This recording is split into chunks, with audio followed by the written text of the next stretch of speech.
ये जो मनोज झा बयान दे रहे हैं, ठाकुर वाली कविता पढ़ रहे हैं, इस पर आप क्या कहेंगे? अमित शाह से भी मुलाकात हो सकती है, तो सीट शेयरिंग को लेकर कुछ बातचीत होगी। चाचा पशुपति पारस और चिराग पासवान के बीच में जो हाजीपुर सीट को लेकर घमासान मचा हुआ है, उस पर आप क्या कहेंगे?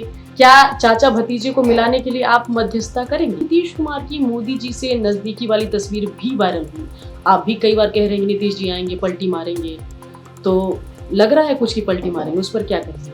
इसके अलावा जेडीयू में टूट की भी बहुत सारी बात कही जा रही है कि महागठबंधन में जब से जेडीयू गई है, बहुत सारे सांसद नाराज हैं। आपको लगता है जेडीयू में टूट होगी? ये आरोप ललन सिंह पर लग रहा है कि वो आरजेडी के आदमी के तौर पर जेडीयू में काम कर रहे हैं। बेटे संतोष सुमन को लेकर आपकी कुछ महत्वाकांक्षा है? जब आप महागठबंधन में थे, लगातार कह रहे थे कि जो सीएम दावेदार हैं उनको पढ़ाने में सक्षम है संतोष सुमन, तो अभी आप एनडीए में आ गए हैं, इधर तो कोई सीएम फेस डिक्लेयर्ड नहीं है, तो लगता है कि संतोष सुमन एक बेहतर सीएम फेस हो सकते हैं अगर एनडीए जीतती है तो आप अमित शाह जी से बातचीत करेंगे? कहीं एनडीए के मैनिफेस्टो में या घोषणा पत्र में डालेंगे कि अगर एनडीए की सरकार बनी तो शराबबंदी खुलवा देंगे? क्योंकि आपने कहा कि इससे नुकसान हो रहा है आपके समाज के लोगों को। नीतीश कुमार ने आरोप लगाया था कि आप इधर की बात उधर कर रहे, जब आप महागठबंधन में थे, मोदी जी को इन्फॉर्मेशन पहुंचा रहे थे, इधर के स्पाई बन गए थे, उधर की बात मोदी जी को बता देते। नमस्कार, आप देख रहे हैं बिहार तक। मैं हूं आपके साथ सुकन्या सिंह और हमारे साथ बैठे हैं हिंदुस्तानी आवाम मोर्चा के संरक्षक और संस्थापक जीतन राम मांझी जी।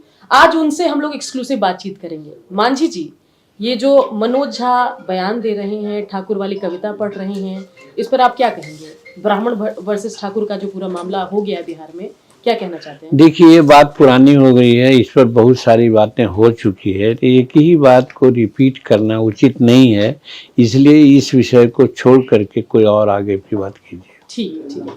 तो खबर है कि आज आपकी अमित शाह से भी मुलाकात हो सकती है, तो सीट शेयरिंग को लेकर कुछ बातचीत होगी, क्या बातचीत करेंगे? देखिए, अमित शाह जी देश के गृह मंत्री हैं और भाजपा के मुख्य स्टॉलवर्ड्स में एक हैं, और हम जब एनडीए में आए हैं तो ये दूसरी मुलाकात उनसे होगी। इसके पहले मुलाकात हुई थी और बहुत विषयों पर बात हुई थी। आज भी जब हम मुलाकात करेंगे, ऐसा समय बताया गया है कि 3:30 बजे मुलाकात होगी उनसे, तो विभिन्न विषयों पर बात होगी। बिहार की वर्तमान राजनीति है, उस पर बात होगी। सीट शेयरिंग का जहाँ तक सवाल है, 1 to 1 बात नहीं होगी। सीट शेयरिंग का बात होगी तो शायद उनकी कमेटी है या और जो एलआई पार्टी लोग हैं वो लोग एक साथ बैठेंगे आपस में, तब तय बात होगी मेरी समझ से कि क्या करना है, कहाँ तक करना है, किन को क्या देना है।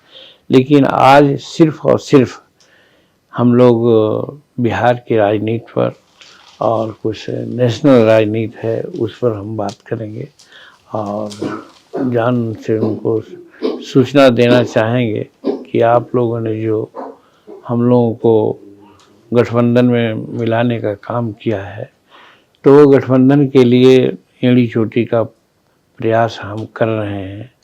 अपने राज्य में विभिन्न जिलों में दर्जनों रैलियां कर चुके हैं, जिसमें एनडीए के बारे में जो भी हो सकता है प्रचार की बात हम अपना साथ साथ उनका भी कर रहे हैं और ये बताने का प्रयास कर रहे हैं कि अभी मौजूद इस देश में नरेंद्र मोदी जी का कोई विकल्प नहीं है और ये जो घमंडिया पार्टी गठबंधन लोग बनाए हैं ये आपस में टूट चुके हैं। अब बिखरे हुए चीज़ के बारे में भी विशेष बोलना उचित नहीं है, क्योंकि कहीं राहुल जी को किसी से कहना है तो ममता जी को कहीं किसी से गर्ज है, तो फिर केजरीवाल को किसी से गर्ज है, तो फिर और दक्षिण के लोगों को भी। तो कहने का मतलब एक दूसरे से लोग अपने इस ढंग से आपस में भिड़े हुए हैं कि वो एकता संभव है और उसका एक ही कारण है, हम भी बताएंगे शाह जी को, शायद वो तो जब मैच्योर्ड पॉलिटिशियन है उनको करना क्या है। हमारे राज्य में जो बात खुल करके आती है, हमारे लोग यही सोचते हैं कि नरेंद्र मोदी जी देश के कल्याण की बात बोलते हैं, देश के सर्वांगीण विकास की बात बोलते हैं, लेकिन घमंडिया पार्टी के लोग सिर्फ और सिर्फ नेता बदलने और नेता बनने की बात बोलते हैं। फ़र्क यही है, और इसके चलते वहाँ के आम जन एनडीए के प्रति मुखातिब हो रहे हैं। और मैं समझता हूँ कि 2024 में बहुत भारी विजय होगी, और बिहार से जो 40 सीट है, हम समझते हैं 40 सीट एनडीए के झोले में जाने की बात होगी। ऐसा हम उनको सूचना देंगे, ये मैंने सोचा है। ठीक है, अभी आपने बोला कि जो इंडिया गठबंधन है उसमें कुछ फूट है, लेकिन कुछ फूट तो एनडीए गठबंधन में भी है। चाचा पशुपति पारस और चिराग पासवान के बीच में जो हाजीपुर सीट को लेकर घमासान मचा हुआ है, उस पर आप क्या कहेंगे? क्या चाचा भतीजे को मिलाने के लिए आप मध्यस्थता करेंगे? देखिए, नरेंद्र मोदी जी, अमित शाह जी और नड्डा साहब खुद सफिशिएंट हैं, कमिटेड हैं, जिसमें किसी को कोई सहायता लेने की ज़रूरत नहीं है। और जहाँ तक पशुपति पारस जी का सवाल और फिर चिराग जी का सवाल है, ये लोगों का फ्रेंडली फुटबॉल जिसको कहा जाता है, ये लोगों का फ्रेंडली लड़ाई है, और उस कदर लड़ाई नहीं होगी जिससे कि पार्टी को कोई डैमेज हो। अंतोगत्वा एक समाधान पर लोग जरूर आ जाएंगे, हमको विश्वास है। और किसी को कुछ कहने की ज़रूरत नहीं है। ये दोनों अपने आप में समझ रहे हैं बिहार की राजनीति को और हिंदुस्तान की राजनीति को। तो लार्जर इंटरेस्ट में वो लोग भी ज़रूरत पड़ने पर अपने को कहीं कहीं मिनिमाइज भी करने की ज़रूरत होगी तो वो लोग मिनिमाइज करेंगे, और नेतृत्व के सामने कोई ऐसा प्रश्न नहीं उठाएंगे जिससे कि नेतृत्व ऑकवर्ड पोजीशन में हो। और जहाँ तक हमारे सवाल है, तो हम कोई बहुत बड़े भागीदार नहीं हैं जिससे कि हमारी राय ली जा सकती है, हमारी बात पूछी जा सकती है, क्योंकि वो लोग खुद कॉम्पिटेंट हैं मामला को सोल्व करने के लिए, इसलिए हमारी आवश्यकता वहाँ नहीं होगी। चलिए ठीक है, जमुई सीट पर आपने दावा ठोक दिया। हाजीपुर सीट पर तो चल ही रहा था चाचा भतीजे की लड़ाई, लेकिन बीच में आपने कह दिया कि भाई जमुई सीट जो है हमारी सीट बनती है, हमारा वोटर वहां पर ज्यादा है। तो कहीं ना कहीं थोड़ा विवाद तो दिख रहा है सर। कहीं कोई विवाद नहीं है। हम जब एनडीए में हैं और अभी हमने कहा कि एनडीए 40 सीट जीतेगी, उसके झोला में डालना है, तो ये मेरा कर्तव्य होता है। इसलिए चाहे जमुई हो, चाहे नवादा हो, चाहे गया हो, औरंगाबाद हो, जहानाबाद हो, विभिन्न कंस्टिट्यूएंसीज में हमारा कार्यक्रम चल रहा है। आपने देखा होगा कि सबसे पहले गया में हमने काम किया, उसके बाद मुंगेर में हमारी रैली हुई, उसके बाद पूर्णिया में हमारी रैली हुई, फिर नवादा में हुई, नवादा के बाद जमुई में किया है। अगला हम लोगों का पड़ाव औरंगाबाद में है, जहानाबाद में है, दरभंगा में है। कहने का मतलब कि 2 महीना के अंतर्गत बिहार के प्रमुख कंस्टिट्यूएंसी जहां हम कामयाब हो सकते हैं, जहां हम माने रख सकते हैं, उन कंस्टिट्यूएंसी में हम अपने लोगों को पुष्ट करने के लिए हम वहां पर अपना काम कर रहे हैं। जहाँ तक जमुई की बात है, एक बात हमने कही, कोई दावा मेरा नहीं है, लेकिन ये जरूर हमने कहा है कि भोला मांझी कम्युनिस्ट पार्टी के नेता हुआ करते थे और वहाँ का एमपी हुआ करते थे, बहुत पॉपुलर आदमी थे, आज भी वो पूज्य माने जाते हैं और उनका भी नाम सामने आया था। इसलिए हमने कहा था कि भोला मांझी यहाँ के एमपी रह चुके हैं, वैसी परिस्थिति में भोला मांझी का विरासत यहाँ कायम होना चाहिए, यही मैंने कहा था। तो क्लेम करते हैं कि नहीं जमुई सीट पर? हमारा कोई क्लेम अभी नहीं है, किसी भी जगह का क्लेम नहीं है, क्योंकि हमारी बात जो हुई है अमित शाह जी से अनकंडीशनल बात हुई है जी। और जो एनडीए के लोग चाहेंगे, जहां चाहेंगे वहां से चुनाव हम लड़ेंगे, इसमें हमारी डिमांड कहीं का नहीं है। चलिए ठीक है, इसके अलावा अगर बात करें तो क्या की डिमांड आप एनडीए में कर रहे हैं? क्या लग रहा है, मतलब कुछ तो एक्सपेक्टेशन होगा कि इतने लोकसभा सीट पर अगर आपको मिल जाए तो संभावना एनडीए के लिए अच्छा रहेगा, बेहतर रहेगा। आप इतना जल्दी भूल जाते हैं बात को, हमको समझ में नहीं आई। हम जस्ट अभी कहा है कि हमारा किसी प्रकार का कोई शर्त नहीं है।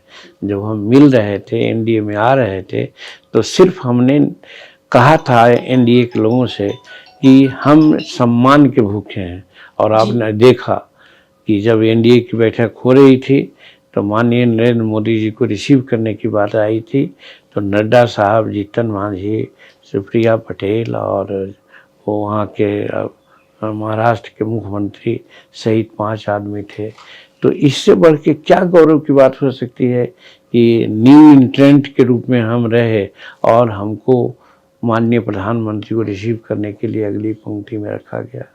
जब हम लोग लंच टेबल पर बैठे तो टेबल नंबर 1 पर प्राइम मिनिस्टर के साथ हमको भी बैठने का मौका मिला, साथ में हम लोग लंच लिया। इससे ज़्यादा क्या मिल सकता है और सम्मान। फिर अटल बिहारी वाजपेयी जी के पुण्यतिथि के अवसर पर हम लोग बैठे थे, हमारे बगल में पटेल साहब बैठे हुए थे, शाह साहब बैठे हुए थे, तब प्रधानमंत्री थे। प्रधानमंत्री ने उस समय और किसी को नहीं, हमको उन्होंने इशारा दिया, मांझी जी आप भी माल्यार्पण कर लीजिए। तो ये सारी बात शो होती है कि वो सम्मान देते हैं। यही मैंने कहा था कि बस हमको सम्मान चाहिए, और मैं समझता हूँ कि जो एनडीए में हमको सम्मान मिला है और जिसके चलते एनडीए के लोग और सेंट्रल हायरार्की में, ब्यूरोक्रेसी में जिस प्रकार से मान सम्मान के रूप में हमको देखा जा रहा है, दैट इज ऑल। हम यही चाहते थे और वही हो रहा है। सीट वो जो चाहें, सीट 40 हम लोग निकालना चाहेंगे, उसमें अगर वो चाहेंगे कि हाँ 2-4 सीट ऐसा है जो ये निकाल सकते हैं, उसमें हमको बहुत जोर नहीं लगेगा। अगर उसके लिए हमको कहेंगे तो हम लड़ने को तैयार होंगे। आप लोकसभा चुनाव लड़ेंगे सर?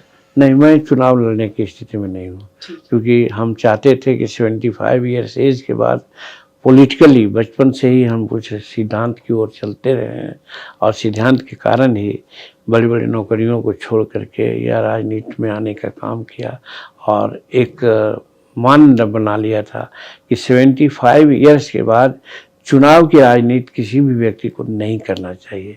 लोग करते हैं वो अलग बात है, लेकिन हम आज 79 के हो गए हैं। वैसी परिस्थिति में अब किसी प्रकार का चुनाव मेरे लिए अपने सिद्धांत के अनुसार लड़ना वाजिब नहीं है। इधर आप G20 सम्मेलन की बात कर रहे थे थोड़ी देर पहले, बहुत सम्मान मिला ये बता रहे थे, लेकिन उस दौरान नीतीश कुमार की मोदी जी से नज़दीकी वाली तस्वीर भी वायरल हुई। आप भी कई बार कह रहे हैं कि नीतीश जी आएंगे पलटी मारेंगे, तो लग रहा है कुछ की पलटी मारेंगे, उस पर क्या कहेंगे? और पलटी मारेंगे तो पुल आप बनेंगे? देखिए, कहा जाता है कि मॉर्निंग शोज दी डेज। जैसा हमारा संस्कार है या जैसा हम शुरुआत करते हैं, उससे कयास लाया जा सकता है। तो लालू जी और तेजस्वी प्रसाद ने बहुत अच्छी बात कह दी है नीतीश जी के बारे में कि ये पलटू राम है। पलटू राम है, वो पलटू चाचा कहे जाते हैं, पलटू भाई कहे जाते हैं। तो जब इनका डिगिनेशन ही है पलटू की बात है, तो किस समय पलटी मारेंगे उसका कोई हिसाब नहीं। मैं उसके बारे में कुछ नहीं कर सकता हूँ। और रही बात, पहले ही मैंने कहा कि एनडीए का एक छोटा पार्टनर मैं हूँ। हमारा बहुत कोई अहम भूमिका नहीं है कि हम किसी का स्वागत करेंगे या किसी का विरोध करेंगे। अगर नरेंद्र भाई मोदी जी और अमित शाह जी नीतीश कुमार को अपने पक्ष में लाना चाहेंगे तो उसमें हम विरोध नहीं करेंगे। ठीक है। इसके अलावा जेडीयू में टूट की भी बहुत सारी बात कही जा रही है कि महागठबंधन में जब से जेडीयू गई है बहुत सारे सांसद नाराज हैं। आपको लगता है जेडीयू में टूट होगी? देखिए, कयास पर बहुत विश्वास मैं नहीं करता हूँ, लेकिन कहीं कहीं कुछ घटनाएं घटती है उसको जरूर देखा जा सकता है पैनी दृष्टिकोण से। अभी हाल में हमने सुनी है कि अशोक चौधरी जी जो बहुत नज़दीकी माने जाते हैं नीतीश जी के, और ललन जी जो राष्ट्रीय अध्यक्ष हैं, उनका कहना क्या है, वो तो और बहुत नज़दीक में है। ये दोनों में बहुत कस करके झगड़ा हुई। किस बात के लिए झगड़ा हुई कहा नहीं जा सकता है। मालूम हुआ कि नीतीश कुमार उस झगड़ा के पहले आपस में बैठे हुए थे, जब झगड़ा प्रारंभ हुई तो उठ करके वो चले गए। तो इसका मतलब है कि कहीं ना कहीं है वहाँ कुछ गड़बड़ी, जिसके चलते सारी बातें हो रही है। और एक बात, ललन सिंह की बात हम याद करते हैं तो लगता है कि कुछ और करना चाहते हैं वो। उन्होंने साफ कहा कि जनता दल यूनाइटेड में कुछ लोग हैं जो भाजपा के लिए करते हैं जासूसी, तो उसमें एक आदमी तो हटा दिए गए हैं। इशारा साफ है कि दूसरा आदमी भी सामने आने वाले हैं। तो इससे कयास लगाया जा सकता है कि जदयू में निश्चित रूप में टूट है और ये समय आने पर ये अपना आकार ले लेगा।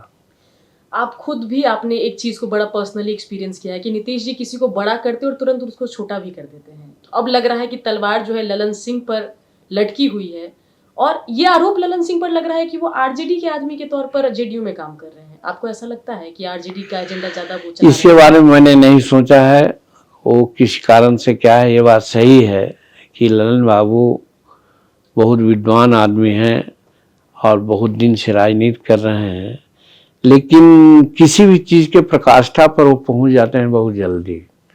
जब नीतीश कुमार का वो विरोध कर रहे थे तो विरोध में इतने कसीदा उन्होंने पढ़ने का काम किया जो हम समझते हैं किसी दूसरे के मुखार बिंद से वो कसीदा नहीं निकल सकता है, और आज उनके साथ हैं।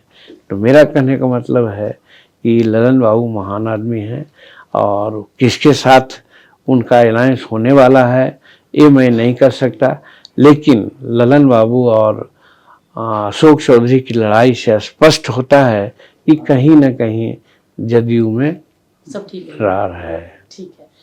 पिछले कल एक बयान आया ललन सिंह का जिसमें उन्होंने कहा कि थूकने लायक नहीं है बीजेपी, क्या जाएंगे नीतीश कुमार उधर? तो लगता है कि हार्श बयान है, ज्यादा बोल गए। कहा तो कि कोई भी चीज़ की प्रकाष्ठा होती है और ललन बाबू के मुखार बिंद से बहुत अच्छे अच्छे वर्ड निकलते हैं। ये भी एक वानगी है, ये भी एक वानगी है। लेकिन यहाँ पर ये भी मैं कहना चाहता हूँ कि भाजपा के सहयोग से नीतीश कुमार मंत्री बने थे, चीफ मिनिस्टर बने थे।